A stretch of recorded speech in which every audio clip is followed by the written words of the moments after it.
একজন মোটরসাইকেল চালক ও একজন হুম। সাইকেল চালক একই সময়ে এ থেকে বি এর দিকে যাত্রা শুরু যাত্রা করবে। করবে। তাহলে এ থেকে বি এর দিকে যাত্রা শুরু, কে কে যাচ্ছে? একজন মোটরসাইকেল, একজন হচ্ছে সাইকেল চালক। এ সাইকেল। থেকে বি এর দূরত্ব 18 কিলোমিটার। 18 কিলোমিটার। মোটরসাইকেল চালকের বেগ সাইকেল চালকের চেয়ে 15 কিলোমিটার পার ঘন্টা বেশি।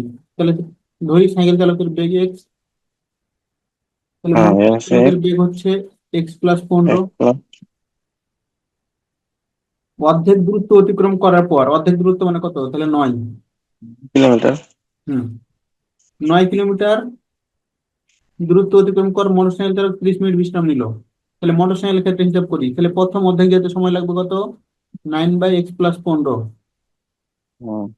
এখানে 30 মিনিট বিরতি, 30 মিনিট মানে আধা ঘন্টা বিরতি। হুম।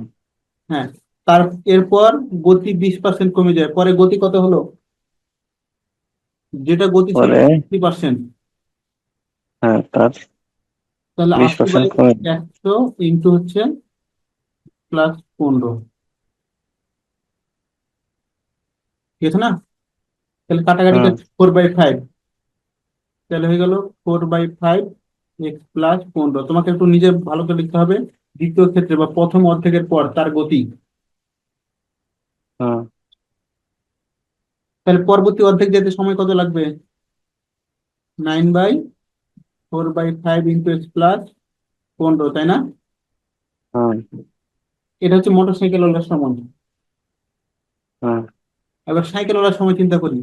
যদি মোটরসাইকেল চালক সাইকেল চালকের 15 মিনিট আগে দিতে পৌঁছে, আচ্ছা সাইকেল চালকের সময় কত লাগবে? 18/x।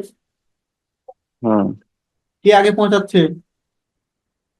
Motor cycle motorcycle. আগে পৌঁছাচ্ছে। তার মানে সময় কার লাগতেছে বেশি? সাইকেল ওলার। সাইকেল। তাহলে হুম। সাইকেলের সময় মাইনাস মোটর সাইকেলের সময়, 9/x+15 +1/2 +9/4/5 ইন্টু x+15।